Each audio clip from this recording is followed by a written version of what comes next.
Aquí viña este San Pedro. Quen era o practicante era Rapa, que estuvo hasta que depois viñera Fausto.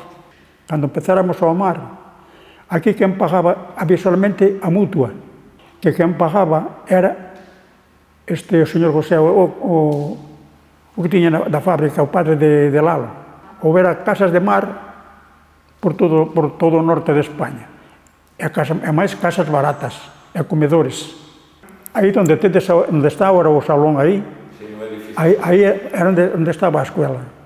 Que xa digo, viña don Luís, viña don Carlos e viña don José.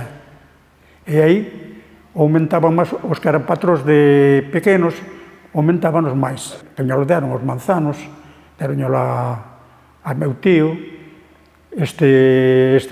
Laureano estaba para segundo, e había varios de Viveiro, e había tamén algúns de Sant Ciprián. E viñan aquí á escuela, que aquí daba a escuela de Don Luís, e viñan pola tarde.